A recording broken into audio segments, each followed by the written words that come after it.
Exactly 50 years ago, Jaguar presented here at the Paris Motor Show the first Jaguar XJ, and that was an enormous car for these days. And this is one of these cars, Series 1, but that's not any car. This is the car of the Jaguar founder, Sir William Lyons. He did about 60,000 miles on exactly this model.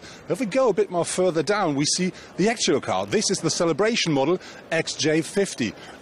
With this car, that features a 6-cylinder, 3-litre diesel engine, 300 horsepower on board, and of course everything you expect from a modern Jaguar.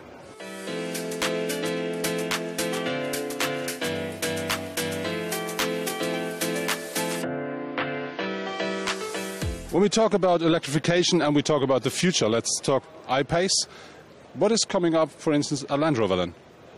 Well, on the Land Rover side, we just launched our plug-in offer for the Range Rover and the Range Rover Sport. And overall, we are planning to have an electrified offer across all our car lines by 2020, which means we will also step-by-step electrify Land Rover, but always give the customer a choice. We also want to give them the choice of state-of-the-art diesel engines, state-of-the-art petrol engines.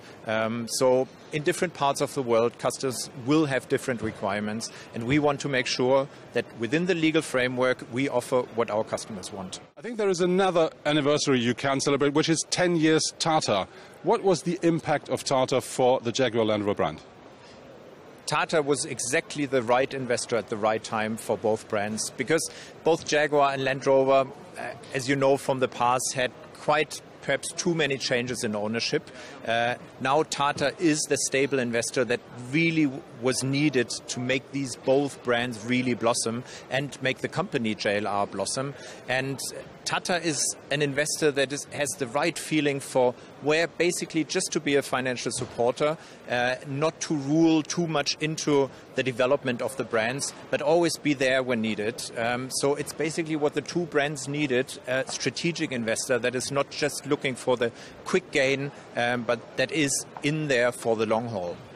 Now, the last question I have is a personal one. I saw these Range Rover Coupe. Who will buy such a car? For whom do you do cars like that? Well, the Range Rover SV Coupe is actually for people who really love beautiful design and the beautiful things in life, and at the same time love the commanding driving that a Range Rover delivers.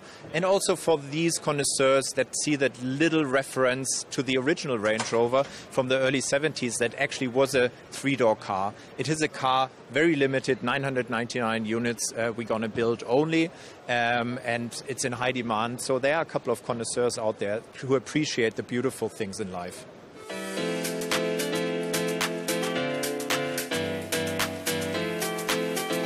That's it here from the Jaguar Land Rover stand from the Paris Motor Show, and of course these two big anniversaries. What I really like with these brands is they have loads of heritage, they are well presented here as well, and I think they're well prepared for the future as well.